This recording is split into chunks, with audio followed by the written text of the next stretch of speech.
L'Allemagne a commémoré dimanche le 110e anniversaire de la libération du camp de Dachau. 6 millions de Juifs avaient été exterminés.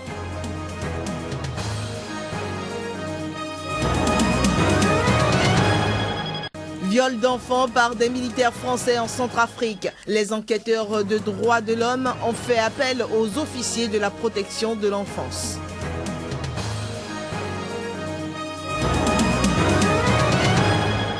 Sept civils au moins ont péri dimanche dans un raid du régime syrien. Parmi les victimes, 4 élèves et un instituteur.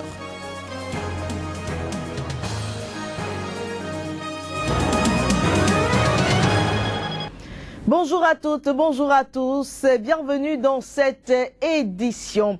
Faure Gnassingbé de nouveau à la tête du Togo. La victoire du président sortant a été confirmée par la Cour constitutionnelle dimanche. Faure Gnassingbé est donc arrivé en tête de la présidentielle avec 58,77% des suffrages contre 35,19% obtenus par son principal adversaire Jean-Pierre Fabre.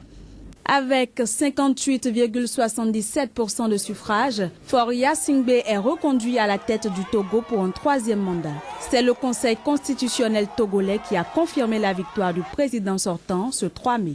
Une victoire contestée par le combat pour l'alternance politique, parti de son principal adversaire politique, Jean-Pierre Fabre, qui dénonce un scrutin frauduleux. L'opposant qui a obtenu un suffrage de 35,19% a toutefois annoncé ne pas avoir l'intention de déposer de recours devant la Cour constitutionnelle qu'il considère comme inféodée au régime togolais. Et pourtant, différentes missions d'observation électorale ont estimé le scrutin libre et transparent. Rappelons que Faure Gnassingbé brigue un 3e mandat après avoir remporté en 2005 et 2010 des scrutins dont les résultats avaient déjà été contestés à l'époque par l'opposition. Il avait initialement été porté au pouvoir par l'armée en 2005 à la mort de son père, le général Gnassingbé Eyadéman, qui avait gouverné le Togo d'une main de fer pendant 38 ans. Au Bénin également, la Cour constitutionnelle a proclamé les résultats définitifs des élections législatives tenues sur tout le territoire national le 26 avril. Eh bien, la Cour, par la voix de son président, le président Théodore Olo, a donc confirmé les résultats qui avaient été proclamés par la Sénat, eh bien, incluant bien sûr les corrections. Ainsi donc, FCBE s'en ressort avec 33 sièges et l'Union fait la nation 13 sièges au lieu de 15 comme l'avait proclamé la Sénat. Nous y reviendrons plus amplement dans d'autres éditions. En Centrafrique, les habitants de la capitale sont partagés entre un sentiment de colère et de désillusion au sujet de cette affaire d'accusation de viol d'enfants par des soldats français. À Bangui, les militaires français continuent certes leur mission, mais dans un climat de colère. Des précisions à travers cet élément. L'affaire est explosive et entache la réputation de l'armée française très présente en Afrique. Les Français avaient pourtant été accueillis en héros dans les rues de Bangui à leur arrivée il y a de cela 1 an et demi. Dans les bars, petits commerces et marchés, si l'indignation est la même partout, la situation reste calme à Bangui depuis les révélations parues mercredi dans le quotidien britannique The Guardian. Les patrouilles françaises continuent à circuler sur les grands axes et leur passage ne déclenche pas de réaction d'hostilité particulière. Le gouvernement centrafricain de transition n'a pour l'instant fait aucun commentaire. L'archevêque de Bangui a pour sa part souligné vendredi que la force sangaris est un grand groupe et dans tout grand groupe, il peut y avoir des brebis galeuses. Il va falloir maintenant demander à ceux qui seraient coupables de répondre de leurs actes. Mais la mission sangaris doit rester avec ses objectifs et aussi les moyens qu'on lui a assignés pour continuer ici. Pour certains, ce n'est pas la première fois que des troupes étrangères commettent des viols de civils en Centrafrique. Par rapport aux actes qu'ils ont eu à poser, moi je dis que nous sommes dans un état de droit. Et si les faits sont vraiment avérés, il faudrait que ces éléments-là soient traduits en justice pour qu'ils puissent répondre de leurs actes. Des enquêtes ouvertes par la justice française et centrafricaine doivent déterminer si ces soldats français ont réellement abusé d'enfants au camp de réfugiés de Mpoko, près de l'aéroport de Bangui, comme l'affirment des témoignages circonstanciés d'enfants compilés dans un document de l'ONU. Mais dans les rues de la capitale Bangui, des habitants estiment que les soldats français de l'opération Sangaris sont déjà coupables. Dans l'affaire des accusations de viol d'enfants par les militaires français, les enquêteurs des droits de l'homme ont fait appel aux officiers chargés de la protection de l'enfance. Ils auront pour mission de s'assurer que l'interrogatoire des enfants sera fait dans les règles de droit et de protection. Plus de détails avec la chargée de communication de l'UNICEF en Centrafrique à travers cet extrait. Le rôle de l'UNICEF dans ce genre de situation, c'est de s'assurer que l'interrogatoire ou l'interview est fait dans les règles de droit et de protection, c'est-à-dire que la confidentialité soit respectée, que la sécurité de l'enfant soit respectée et que l'enfant, grosso modo, soit interrogé selon des standards, puisqu'on n'interroge pas un enfant de la même manière qu'on interroge un adulte. Les enfants ont été référés à des organisations partenaires qui s'occupent du suivi, de voir les enfants, de voir de quelle manière ils ont besoin d'être suivis au niveau psychosocial et au niveau médical. Toute violence contre des enfants est absolument inadmissible et préoccupante. Il n'est évidemment pas dans notre rôle de nous prononcer sur une affaire en cours lorsqu'une enquête est en cours, mais sur le principe, toute agression contre des enfants, quel que soit l'agresseur, est absolument inacceptable. Il faut savoir que la violence contre les enfants a fait partie et fait toujours partie de cette intégrante de cette crise en Centrafrique. Il y a eu des centaines de cas documentés de violence contre des enfants commises par des civils, par des groupes armés. Les enfants ont été probablement et sont probablement toujours les premières victimes de cette crise centrafricaine. Avec ses cases en tôle et ses tentes de fortune, Mpoko ressemble davantage à un bidonville qu'à un camp de déplacés. C'est dans cet immense site qui semble déborder sur les pistes de l'aéroport international de Bangui que des soldats français et étrangers sont accusés d'avoir abusé sexuellement d'enfants. Dans la phase active de la crise, ce camp accueillait plus de 100 000 personnes. C'était en début de l'année 2014, lorsque les tueries intercommunautaires et les affrontements entre groupes armés faisaient rage dans les rues de Bangui. Aujourd'hui encore, y survivent environ 18 000 déplacés. L'insécurité et la peur y règnent en maître. Les miliciens anti-Balaka infiltrent régulièrement le camp. Malgré l'interdiction officielle d'y amener ou d'y détenir des armes, ce lieu n'est pas épargné par les violences. Humanitaires et médecins y sont agressés souvent. Nous voulons retourner chez nous parce que le principe, nos soucis, nos quartiers ne sont pas sécurisés.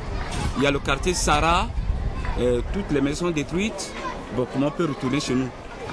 Vaut mieux que le gouvernement nous fasse quand même quelque chose en attendant que nous puissions regagner notre quartier. C'est l'essentiel, c'est ce que nous attendons.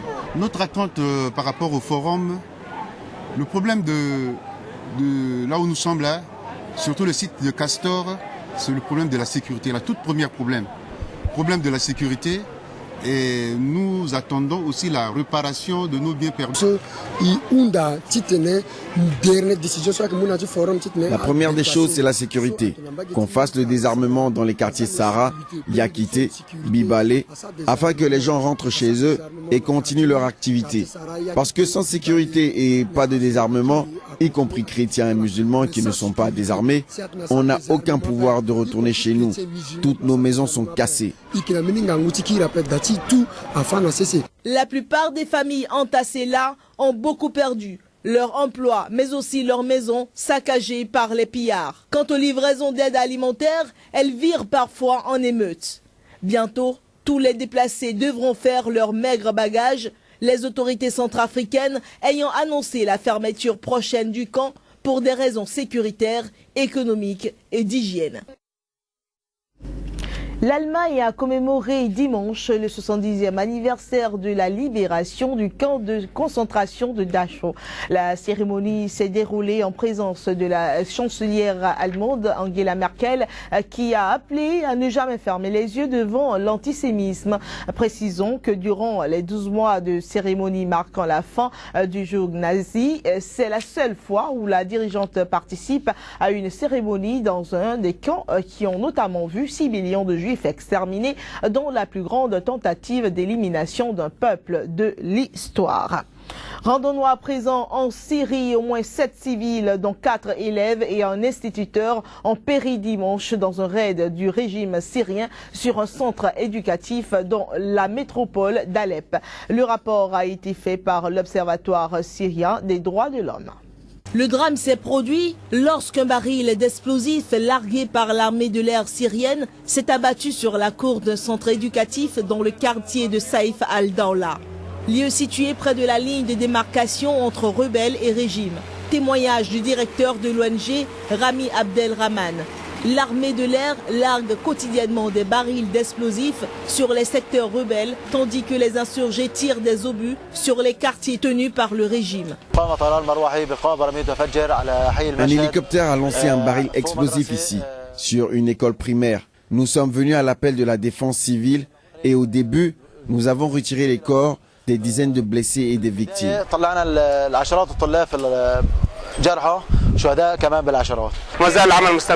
L'équipe de la défense civile et l'équipe d'ambulanciers continuent de travailler. Ces derniers temps, les avions semblent viser seulement les lieux d'habitation, les écoles, les marchés populaires.